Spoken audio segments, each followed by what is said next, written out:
You having trouble with being comfortable on the phone? Maybe you're new to sales, or much like an audience member who reached out to me and gave me some topic ideas that I'm going to be covering this week. He reached out to me at help@salesremastered. He mentioned that his second language is English, and so he's not necessarily comfortable with the language, let alone being in the position where he's having to sell.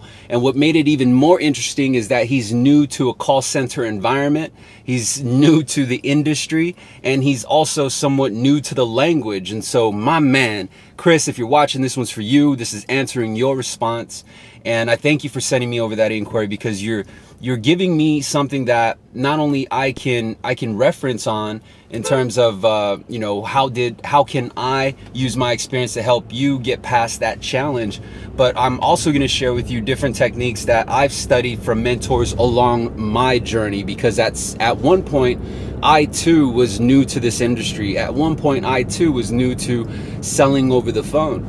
And so I'm going to share this with you because I believe that anyone can be great over the phone. And what we view as a disadvantage, you will soon see as an advantage, meaning that you will learn to love the leverage of being over the phone.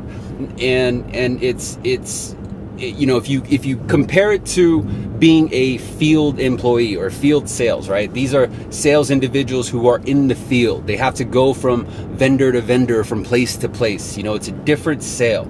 And when you're working in a call center location, the upside particularly is because you are, paid maybe a base salary, and you're given a great amount of leads per day, which becomes opportunities for you, and it gives you the chance to repetitively do the same process over and over and over again.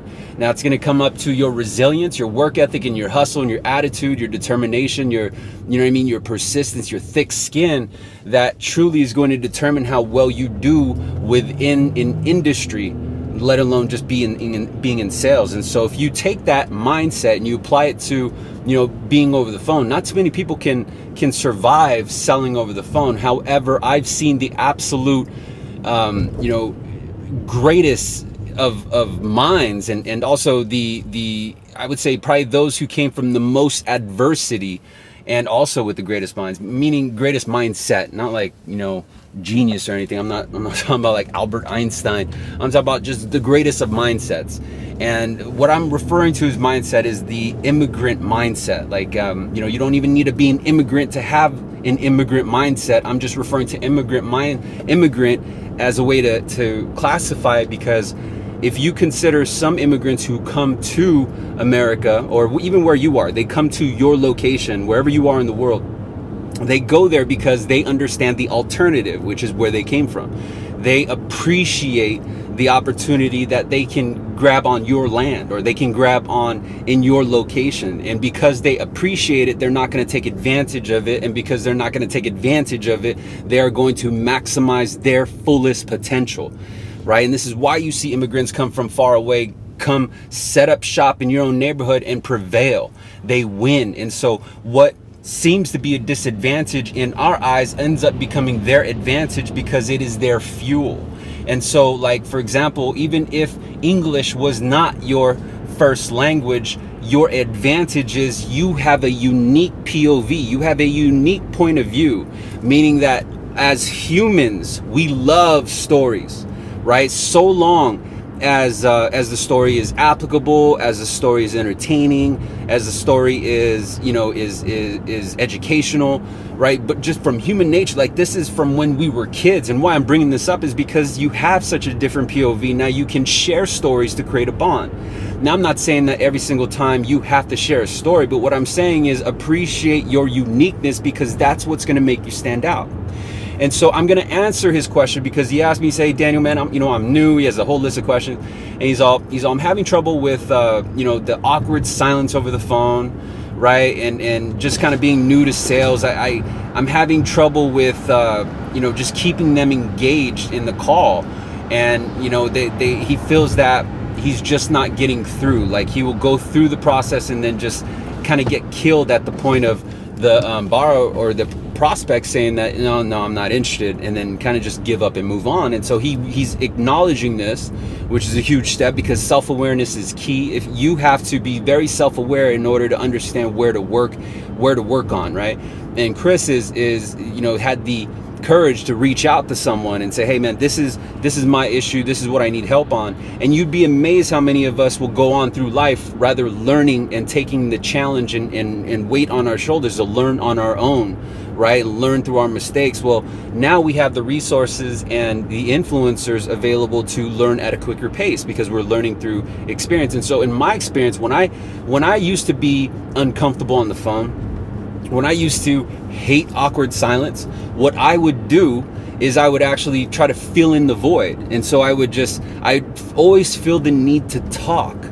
And it's because I'd fill in the void with random stories. I'd fill in the void with fake rapport building questions, and because they were so fake, it came out of my tone. The fake rapport questions are like, so did you catch the game? Right? Or, oh, so how's the weather in Orange County? Right? Like it just got to a point, it's like, what? Why do you want to know about the weather, bro? Just help me out. Can you help me or not? And that's the prospect saying, right? And so that I believe that's what our fear is coming from. It's because it's us. And I have a lot of content where I'm saying this one thing, and it's that we are actually the ones who stand in our own way most of the time, whether it's us creating our own objections or us creating our own self-doubt and our fear, right? Our fear is an illusion. And so we create these illusions in our own head that we believe is real, so much so that we will kind of change the course of our actions. We will go another route. We will avoid fear. We will avoid the torment of the grind, right? But the actual way of growing and learning is to throw yourself and engulf yourself in that motherfucker. Like just get awkward as fuck. And so my recommendation is that if you feel, like awkward or you can't stand the silence, remember a few things. Number one is that most of the time it's because you're distracted. And so if you're currently distracted where you are, meaning that you have, you're looking at the CRM, right? Like you're looking at your LOS, you're looking at the property profile, you got email toasters popping up on the bottom corner of your screen, and then you got calls coming in on the other line, and then you got your fucking cube mate behind you talking about some shit that's irrelevant. And so you have all these distractions, right? And so rule number one is, I only hope you got more than one screen. If you do, because I got 3 screens, right? For example, my middle screen, I have 3 screens. My middle screen is the screen with the toaster that pops up. A toaster is referring to like when you get a message or a call, you'll get that little thing that pops up at the bottom right-hand corner, or some sort of alert, maybe like some pop-up that comes up and infiltrates your screen. So you want to rid that, because you want to remove as many distractions as possible. And a lot of times it's because your CRM is new to you, and because you're waiting for your CRM to load, or you forgot where to put certain information, or worse yet, you're making a note and then you forgot your train of thought because as you're typing your notes, the fucking client is asking you 900 questions. And so you cannot have a thorough enough a conversation as you would want to, right? And so number one is remove all distractions, right? Like, so turn off your other screens. And I would recommend that whether you write it down, if you write information down on a piece of paper just so you can get comfortable with the conversation, because if you're new to a company or you're new to CRM and you're not familiar yet with the logistics of that system, it's important that you remove that worry from when you're on the call, because now you're juggling 2 things. You're juggling an awkward conversation and you're also juggling unfamiliarity with a fucking CRM. And so now you're trying to take on Goliath. But what you should do is worry about the CRM later. Gather the intel and the information, because that is the part of the process that never changes. You having to know certain things to create pillars of a structured pitch or sales presentation becomes it's constant, right? Like, so in other words, you always need to know income, you always need to know their credit, you always need to know their capacity, you always need to know their credit history. These are things that don't change, and whatever order you ask those questions in are completely up to you. I've got a ton of recommendations. If you haven't by now, you definitely want to go check out the sales script. First and foremost, notes under, oh, I'm sorry, a link under the video in the notes. Go to salesyourmaster.com, request a copy of the script. This will be step one, your stepping stone into gaining traction and control the conversation so that you could feel at more ease in your origination efforts. But the reason why I say that, whether you do it on paper or you do it, maybe open up a new email, and the reason why that's effective, like a new email, is because you'll notice that when you type in the body and then you try to close it out later, it's not going to let you until you either say, yes, I want to save, or, no, go ahead and delete. And why that's important is because you don't want to lose those notes, right? Like if you type out some notes real quick, you want to be able to refer to that window. Or if you write down some notes real quick, you have it on that piece of paper. But ultimately, those notes have to go into your CRM. And so here's the thing, is that when you remove the distractions of a toaster or an alert or a pop-up or an email, when you remove the distraction of having to worry about where the information goes into the CRM, you have more focus on the prospect. And when you have more focus on the prospect, you can pick up on certain things like, number one, they are also uncomfortable. Number two, they also don't know what the fuck is going on. Number three, they also hate awkward silence. And so what the script does is it shows you how to open up open-ended questions and get them to talk, right? And to remove the need for you to constantly talk. And so when the voids happen, meaning the awkward silence happens, keep in mind that a few things. Number one, they don't know what's going to happen, right? And so it's okay to make small talk. Earlier I said, hey, how's the weather? It's okay to do that. Just don't go overboard and come out with tonality, right? Of it just being cheesy and you don't give a fuck. I've heard it plenty of times as salesmen say, some cheesy rapport building question like, oh, okay, does your kids play soccer? Oh, okay. And then there's that fake laugh like that. You may not know, but that in itself will kill your entire relationship, because 47% of our communication, the message is read through tonality. And if your tonality has a fucking hint of being fraudulent, of being insincere, of being non-sincere, you will damage your repetition with that prospect. And so keep that in mind. And another thing about tonality is like music. Every song, I should say genre, right? Like whether you're listening to hard rock or R&B or hip hop or Metallica, right? Like fucking old school rock.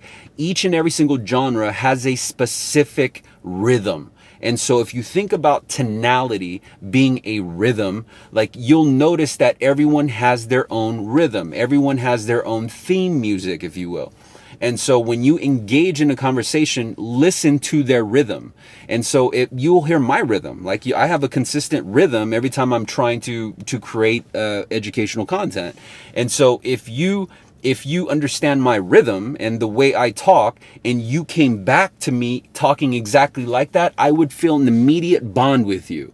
And I wouldn't even know why either. But the reason why is because I would gravitate towards you because you're like me. We're like each other. And so when you use this concept on someone who you're speaking to, like for example, if you have, let's just say old Mrs. Jones, right? Mrs. Jones is very reserved, very shy, very, very soft spoken. And, she just wants to make it through the sales conversation with all this technology stuff that happened generations after she retired, right? And so she's just trying to maneuver the way through, and you could tell that through her tonality, she may not be as experienced as some other prospects that we may deal with. And so the key thing is that we don't want to approach Mr. Jones as an aggressive closer, right? Because that would be a completely different genre. And then in the same breath, we don't want to, kind of speak faster than Mrs. Jones, because Mrs. Jones is on a different wavelength. Mrs. Jones is more on that oldies genre. We don't want to come in with the hard rock genre. We don't want to come in with that, with that dubstep genre, or we're just completely on different wavelengths. So keep that in mind. And then lastly, my advice to you is that being new, it's part of the process. Everyone was new. Steve Jobs was new. Bill Gates was new. People that we know as being great at some point was new. And only through repetition, only through persistence, resilience, grind, hard work, and attitude were they able to break past being new. And then guess what? They went from new to becoming intermediate. And then they got to fucking grind again to become an expert. And then after they get to expert, they become a fucking master. And then after they reach the level of mastery, then they get remastered as Sales Remastered. I want to thank you for your attention. I appreciate you for all the comments, the likes, the shares, and hit me up at salesremastered.com. Check out that fire script. Definitely leave me your comments below. Let me know if this content has helped you. And if it has, do me one solid and simply copy the video link, post it on your Facebook, post it on your LinkedIn. Fuck it. You can post it on an email and blast it to your sales team, blast it to your smoke buddies, blast it to your fucking circle. Share with them that this isn't just about sales. This is about maneuvering through fucking life. So whether you work in a call center or you're just hustling on the fucking street to make sure your family eats, you need to know how to fucking persuade. And this is exactly what I'm going to share with you today. I'll see you in the next video. Bye.